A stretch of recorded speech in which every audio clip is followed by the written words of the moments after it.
हौली हौली करके सवास वरतते रहिंदे आ। जदों जदों सवास पूरे हो जाते ने खाली हत्थ इत्थों फिर तुर जाते हैं। मुड़ के फिर वाहिगुरू जी भेज देंदे, कदे किसी जून च कदे कुछ। इस तरह असीं बार बार दुनिया दे विच चक्कर लाउंदे रहिंदे आ।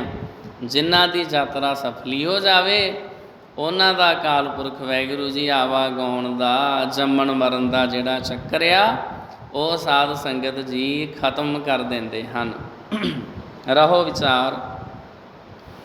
श्री बाबा अटल राय जी दूज दे चंद्रमा की तरह लगे वधन। कदी महाराज इस प्रसंग विच महाराज पद बाबा अटल जी वास्ते वरतिया है, उन्होंने इत्थे महाराज कहा है। कदी महाराज वड्डी माता दादी गंगा जी की गोदी विच खेलन, कदी अपनी माता जी की गोद विच, कदी पंघूड़े विच लेटन, कदे अपने पिता श्री गुरु हरगोबिंद जी नाल लाड चाह करन, कदी कोई सिख सेवक महाराज नूं चुक बाहर खिडाउण नूं लै जावे। होर बालकां दी तरह रोण धोण दा नाव नहीं सी, सदा प्रसन्न बदन रहिंदे। जे कोई दर्शन करे महाराज दी शाम झंड ते सुंदर तेजस्वी मुखड़े तो बलिहार बलिहार पिया जावे। कितों कोई गुस्से जां लड़ के भी आवे तां दर्शन करके प्रसन्न हो जावे। इस तरह कोई वराक बीत गया। हुण महाराज जरा जरा तुरन अर प्यारियां बातां करन लग पे। अपनी माता नूं माँ जी अर दादी जी नूं माता जी करके बुलाउण ते पौंटे छणकाउंदे, कदी इधर खेडदे फिरन कदी उधर। इन्हां दी उम्र जद जरा हशी होई तद तेग बहादुर जी ने अवतार धारिया। इन्हां नूं बाबा अटल राय जी वड्डा प्यार करदे सन। बाबा अटल राय दे फिर छोटे भरा दा जन्म होया तेग बहादुर जी दा, ते बाबा अटल राय जी इन्हां नूं वड्डा प्यार करदे सी। एक दिन एक विहारों टुटा ते मुथाज गरीब सिख महाराज जी नूं तख्त साहब खेडदियां देख के अपने गृह विखे लै गया। अर कुछ मिठाई ते 5-4 रंगीले खिडौने भेंट करके एक मन हो दिल विच अरदास कीती कि गरीब नवाज मेरा दरिद्र दूर करो। दरिद्र दा अर्थ हुंदा गरीबी। बाबा अटल राय जी नूं जदों ने वेख्या भी तख्त साहब विखे खेडदे आ, चुक के अपने घर लै गया। उन्हां नूं कुछ रंगले खिडौने दिते।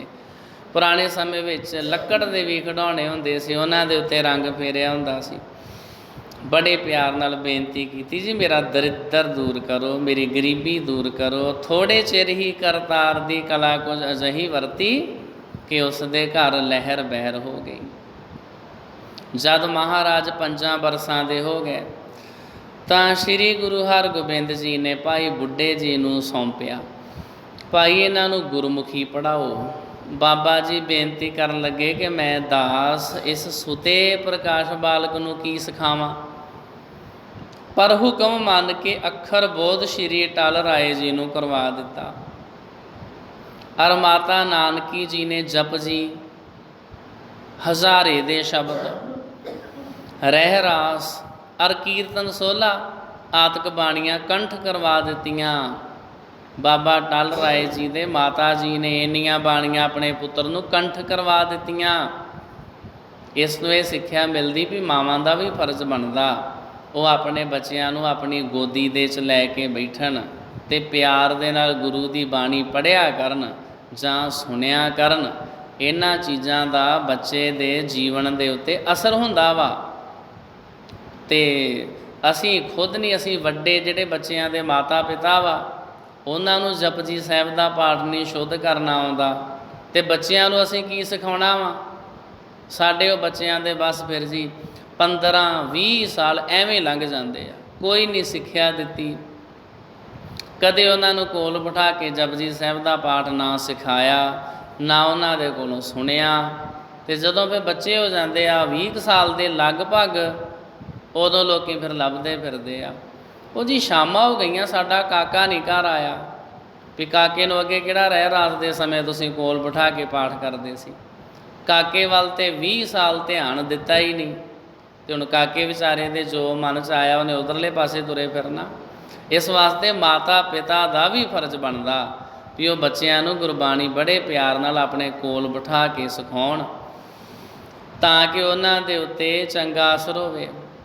ਇਹ ਵੀ ਦੇਖਿਆ ਵੱਡੇ ਵੱਡੇ ਸ਼ਹਿਰਾਂ ਦੇ ਵਿੱਚ ਜਦੋਂ ਬੱਚੇ ਵਿਗੜ ਜਾਂਦੇ ਆ, ਫਿਰ ਉਹ ਮਾਤਾ ਪਿਤਾ ਕਈ ਵਾਰੀ ਗੁਰਦੁਆਰੇ ਲੈ ਕੇ ਆਉਣਗੇ ਅਤੇ ਭਾਈ ਸਾਹਿਬ ਜੀ ਨੂੰ ਕਹਿਣਗੇ ਜੀ ਅਰਦਾਸ ਕਰ ਦਿਓ ਸਾਡਾ ਬੱਚਾ ਬੁਰੀ ਸੰਗਤ 'ਚ ਪੈ ਗਿਆ ਵਾ, ਇਹ ਚੰਗਾ ਬਣ ਜਾਵੇ।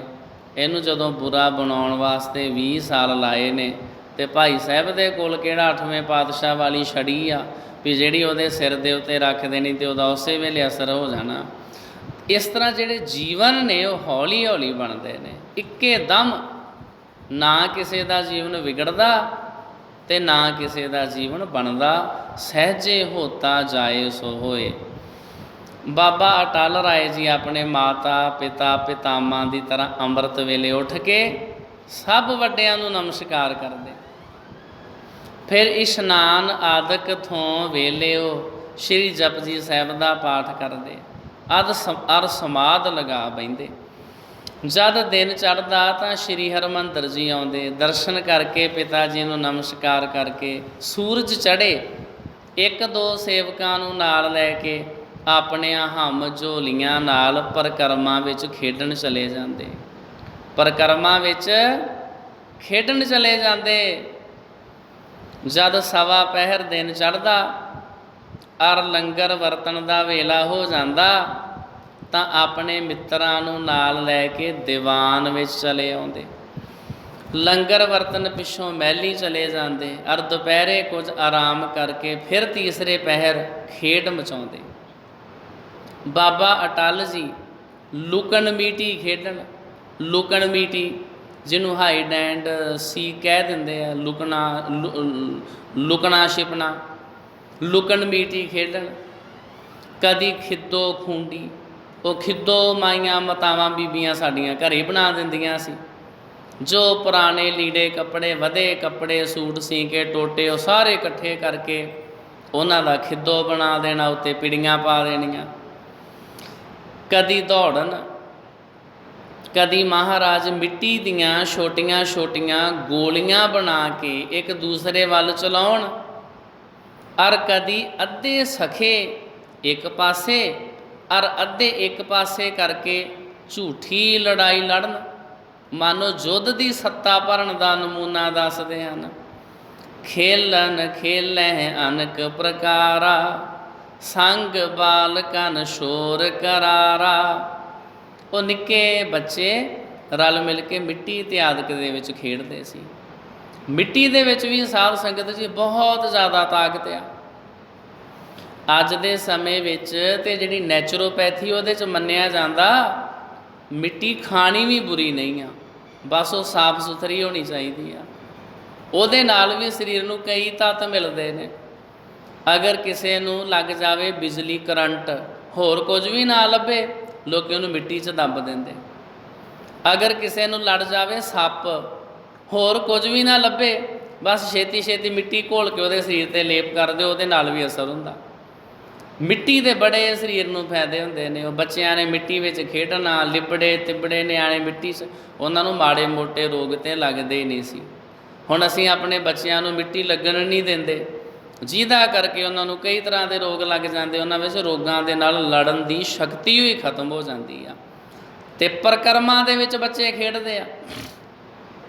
ਗੁਰੂ ਸਾਹਿਬ ਜੀ ਨੇ ਬੱਚਿਆਂ ਨੂੰ ਬਹੁਤ ਪਿਆਰ ਕੀਤਾ।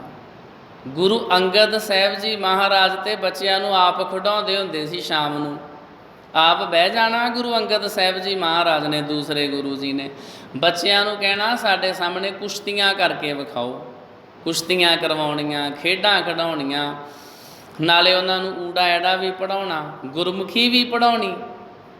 ਗੁਰੂ ਸਾਹਿਬ ਜੀ ਮਹਾਰਾਜ ਨੇ ਇਸ ਤਰ੍ਹਾਂ ਬੱਚਿਆਂ ਨੂੰ ਵੀ ਆਪਣੇ ਚਰਨਾਂ ਨਾਲ ਜੋੜਿਆ ਵਾ, ਅਤੇ ਖੇਡਦੇ ਹੋਏ ਬੱਚੇ ਗੁਰੂ ਸਾਹਿਬ ਜੀ ਨੂੰ ਬਹੁਤ ਪਿਆਰੇ ਲੱਗਦੇ ਸੀ।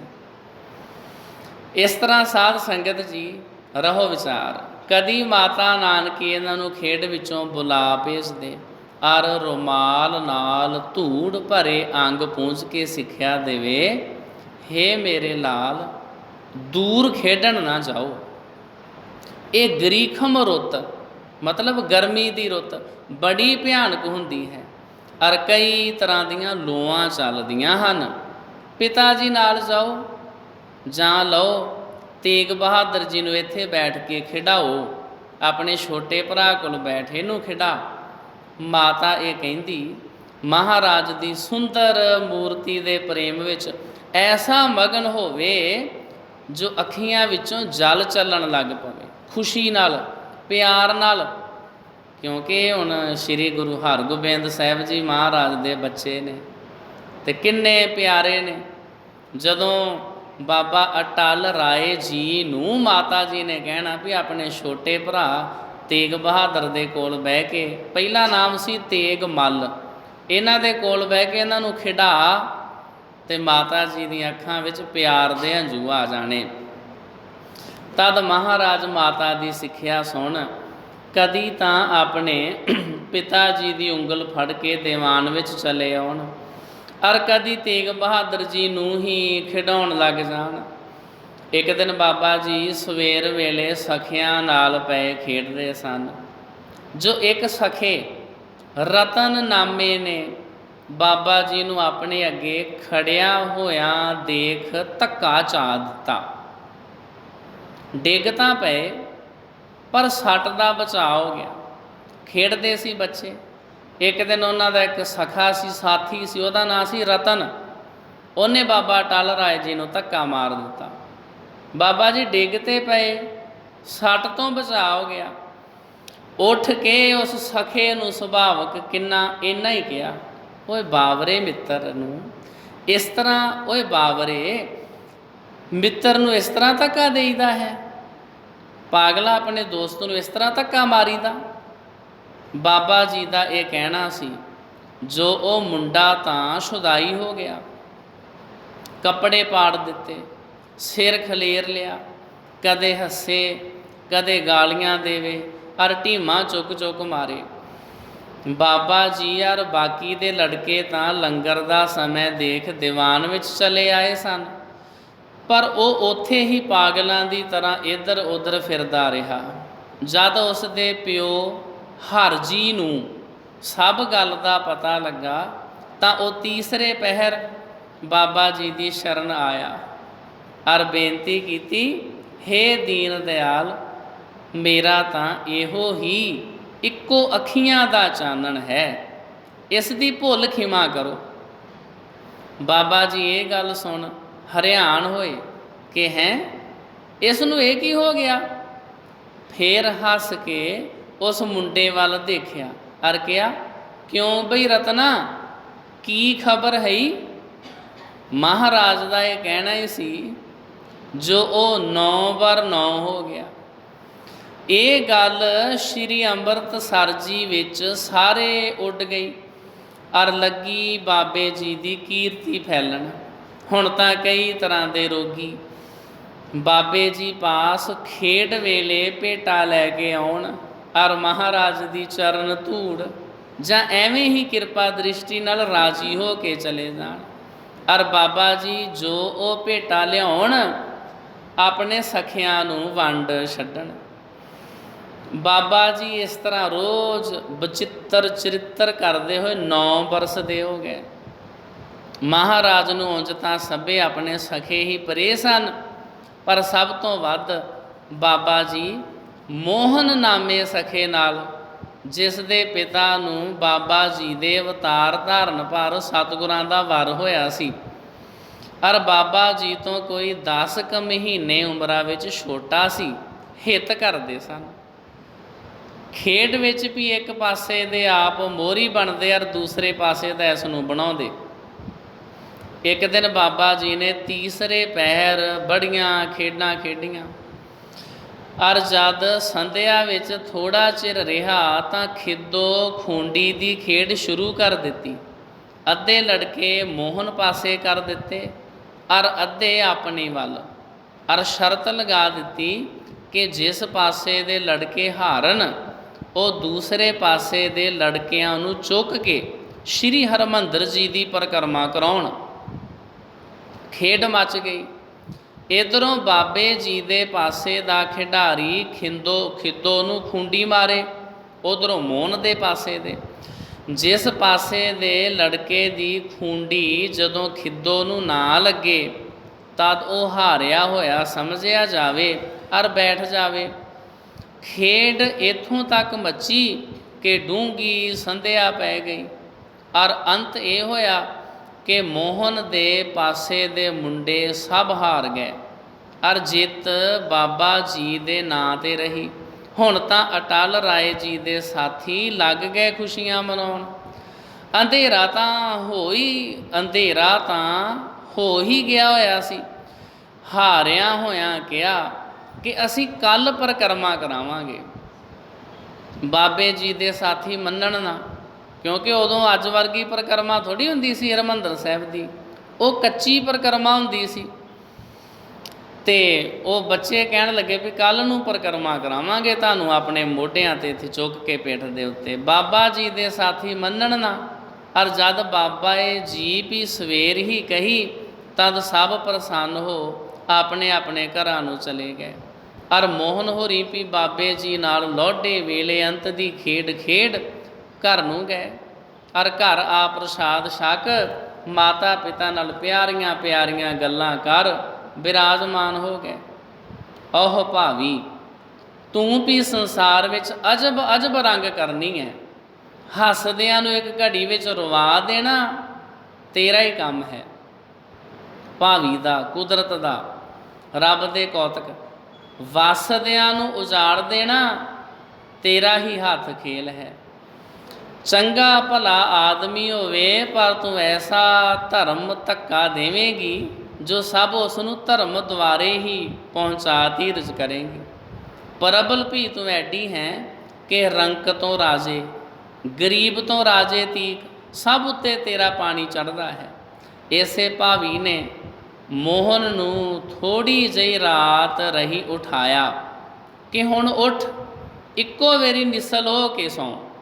गुरु साहिब दा वाक है, मन की मन ही माहे रही। इसे वाक ने ही सवेरे जाके बाबा जी नाल खेड मचाउणी सी।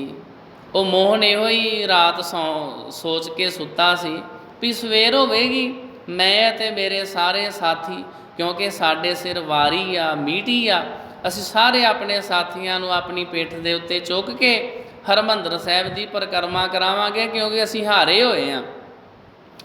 ते इसे ने ही अपनी मीटी दे के करार पूरा करना सी।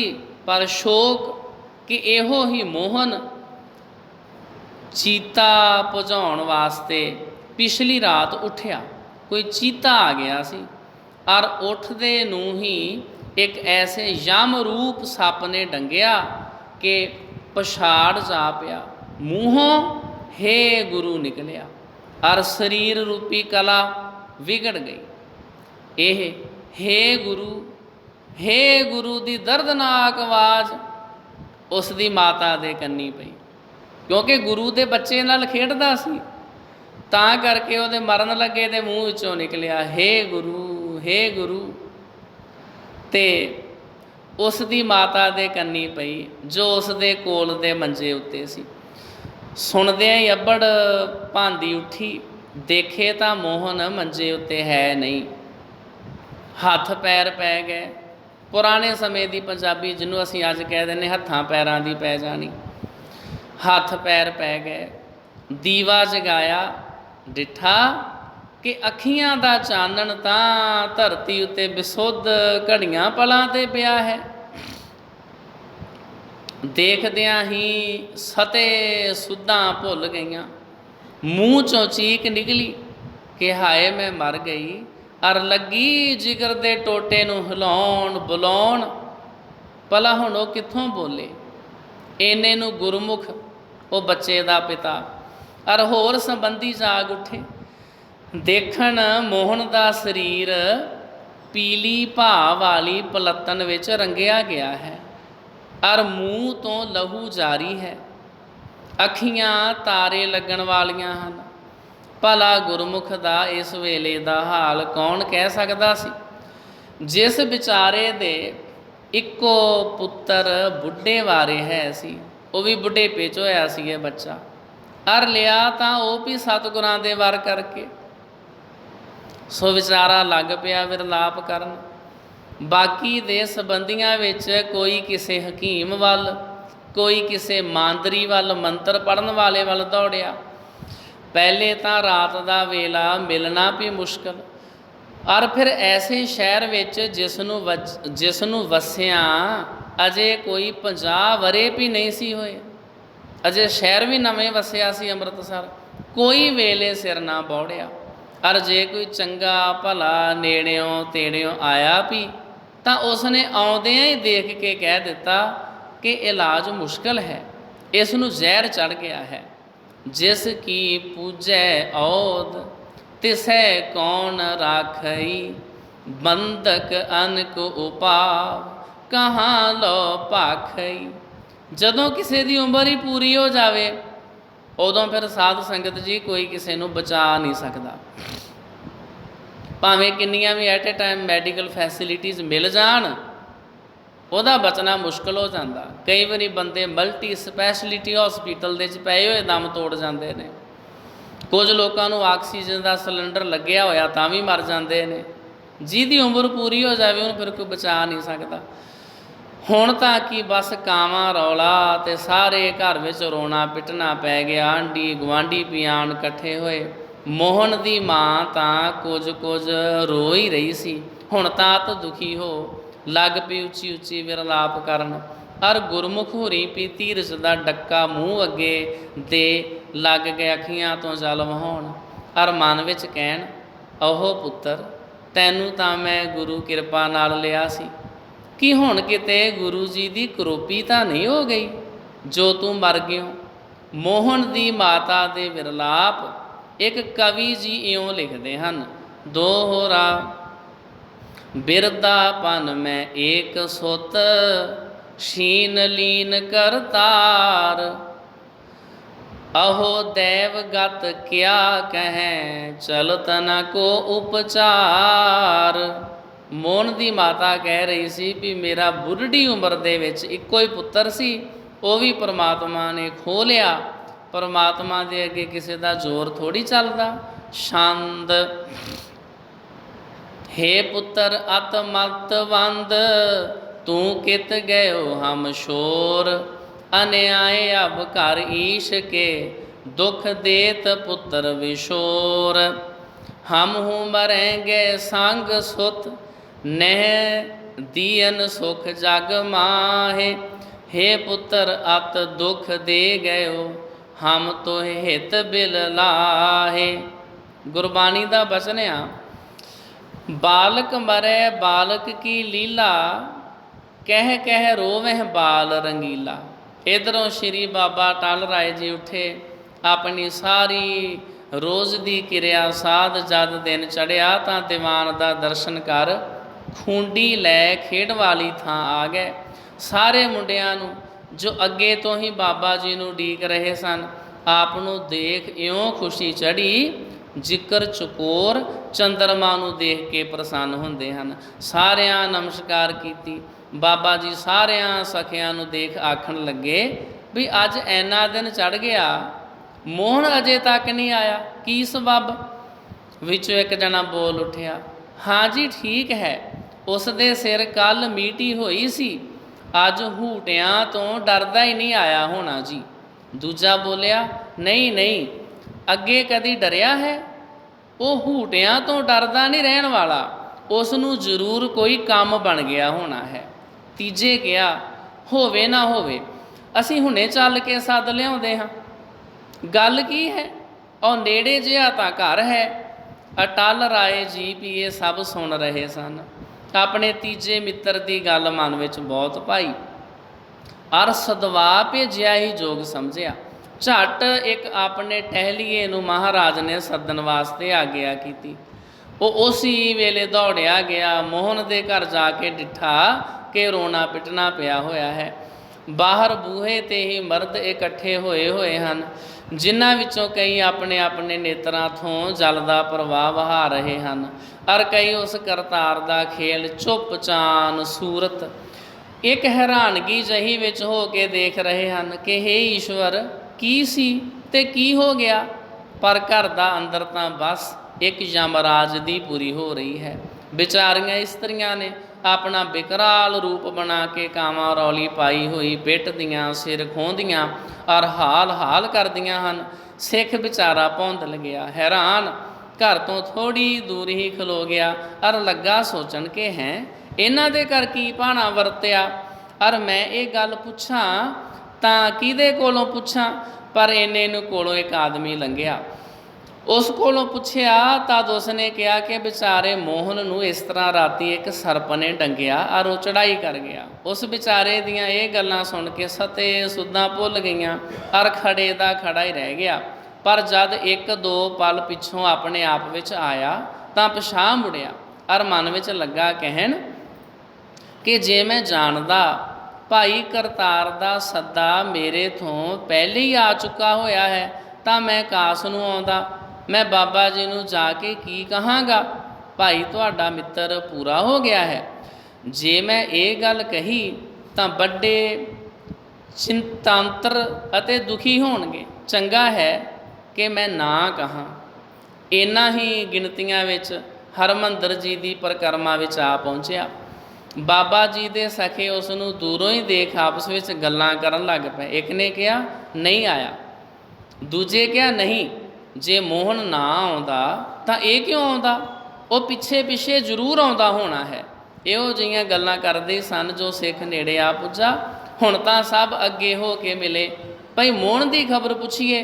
सिख ने सब बिरतांत जो देखिया सी और सुनिया सी कह सुनाया।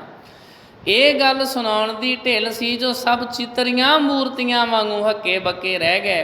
चेहरियां ते हरूणता छा गई, एक दूजे दे मूँह वल लग गए देखण। एक दो मिनट वास्ते ऐसी चुप वरती जो मानो ये मुंडे नहीं सन, काठ दियां पुतलियां सन। बाबे जी की चित्त नूं मित्र मोहन की मृत्यु सुन के बड़ी खिच हुई और उस वेले सारे सखे नाल लैके मोहन दे घर वल तुर पे। जद घर पहुँचे तो सारियां नूं हालों बेहाल होया होया डिठा। अचरज हो सब नूं पुछण लगे। सब ने यही आख्या कि महाराज आप दा मित्र मोहन मर गया है। बाबा जी ये गल सुन कहण लगे नहीं मोया नहीं, मेरी उस दे सिर मीटी है, हुण मर के मेरी बाजी मार लेगा। हूटे मीटी दे तां किसे तरह नहीं छुटने। ये गल सुन लोग अचरज हो गए और बेनती करन लगे कि महाराज आप चल के देख लो। ये गल सुन महाराज घर दे अंदर गए। इस्त्रियां भी बाबे जी का आउणा देख चुप कर गईयां। आपने अंदर जा अपनी खूंडी मोहन की गर्दन विच पा हिला के कहा मोहन मोहन मेरी बाजी दे, कानू अपना दा बचा के सौ रहा है, उठ श्री वाहिगुरु जी का ध्यान कर। महाराज का यह कहना ही सी जो मोहन श्री वाहिगुरु कहंदा उठ खड़ा होया और बाबे जी नूं देखदियां ही कहन लगा कि हाँ जी मैं आप जी की मीटी देण नूं हाज़र हाँ। ओहो अज तां सुत्तिआं दिन चढ़ गया, अज दी भुल बख्श लो, चलो हुण सेवा विच हाज़र हाँ। जिस घर विच हुणे थोड़ा चिर होया रोना पिटना हो रहा सी, सतगुरां दी किरपा नाल उसे घर विच हुणे ही आनंद मंगल होण लग पे। जिथे थोड़ा चिर होया कि अलाहणियां हो रही सन, उथे हुणे ही महाराज की किरपा दृष्टि नाल वधाइयां मिलन लग पईयां। धन सतगुरु हन। मोहन दे माँ प्यो की ऐस वेले की खुशी का कौन वर्णन कर सकता सी, जिन्हां अपने इकलौते पुत्र नूं मौत दे पंजियों छुटिया पाया। जिन्ने लोग बैठे सन सब लग पे मोहन दे मापियां नूं वधाइयां देण और महाराज नूं नमस्कारां करन, कहण ਗੁਰੂ ਹਰਗੋਬਿੰਦ ਸਾਹਿਬ ਦੇ ਸਪੁੱਤਰ ਹਨ, ਫਿਰ ਐਸੇ ਕਿਉਂ ਨਾ ਹੋਣ, ਫਿਰ ਇਹਨਾਂ ਵਿੱਚ ਤਾਕਤ ਕਿਉਂ ਨਾ ਹੋਵੇ। ਇਹ ਤੇ ਮਰਿਆਂ ਨੂੰ ਵੀ ਜਿਉਂਦਿਆਂ ਕਰ ਸਕਦੇ ਨੇ, ਕਿਉਂਕਿ ਇਹ ਸ੍ਰੀ ਗੁਰੂ ਹਰਗੋਬਿੰਦ ਸਾਹਿਬ ਜੀ ਮਹਾਰਾਜ ਜੀ ਦੇ ਸਪੁੱਤਰ ਹਨ। ਪਰ ਜਦੋਂ ਇਸ ਗੱਲ ਦਾ ਪਤਾ ਚੱਲਿਆ ਗੁਰੂ ਹਰਗੋਬਿੰਦ ਸਾਹਿਬ ਜੀ ਮਹਾਰਾਜ ਨੂੰ ਵੀ ਸਾਡੇ ਪੁੱਤਰ ਨੇ ਕਰਾਮਾਤ ਵਿਖਾ ਕੇ ਆਪਣੇ ਮਰੇ ਹੋਏ ਸਾਥੀ ਨੂੰ ਜਿਉਂਦਿਆਂ ਕਰ ਦਿੱਤਾ, ਉਹਨਾਂ ਨੂੰ ਇਹ ਗੱਲ ਫਿਰ ਪਸੰਦ ਨਾ ਆਈ। ਇਹ ਵਿਚਾਰ ਆਪ ਸੰਗਤਾਂ ਕੱਲ੍ਹ ਨੂੰ ਸਰਵਣ ਕਰੋਗੇ ਜੀ। ਅੱਜ ਦੇ ਵਕਤ ਇਤਨੀਆਂ ਬੇਨਤੀਆਂ ਪ੍ਰਵਾਨ।